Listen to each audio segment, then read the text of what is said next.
India में जारी general election 2024 के फेज़ 2 के तहत आज तकरीबन 13 रियासतों और यूटीज़ के 88 कॉन्स्टिट्यूंसीज़ में वोटिंग का अमल मुकम्मल हो गया।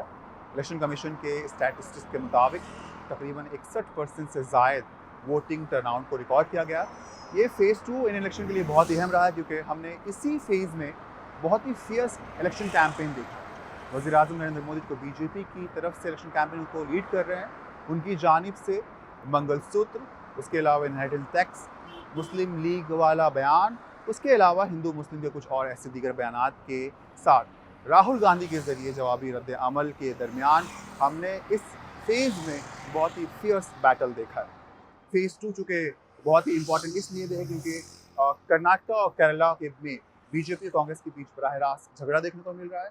और कर्नाटका जो कि बीजेपी ने लास्ट इलेक्शन में 2019 में तकरीबन 25 सीटें जीती थी, वहाँ कांग्रेस बहुत ही होपफुल है, साथ साथ बीजेपी भी फाइट में है। केरला जहाँ से बीजेपी को एक भी मेंबर पार्लियामेंट आज तक नहीं मिला है, बीजेपी चाहती है कि वहाँ से भी उसे एक सीट मिल जाए।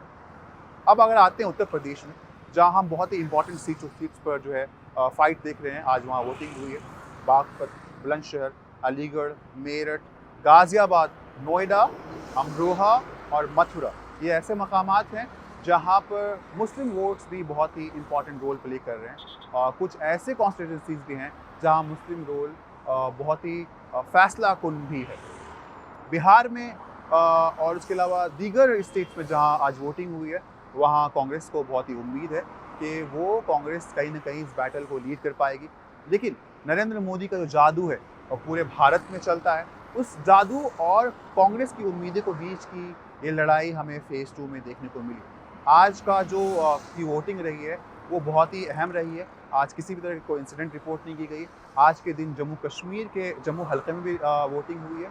उसके अलावा गाज़ियाबाद और जो नोएडा, जो दिल्ली से मुल्क है, यहाँ भी वोटिंग हुई है। गर्मियों के बीच जो है वोटर्स कतारों में खड़े नज़र आए हैं। इलेक्शन कमीशन ने बहुत इत्मीनान ज़ाहिर किया है कि किसी तरीके से फेज़ 2 भी अंजाम तक पहुँच गया है।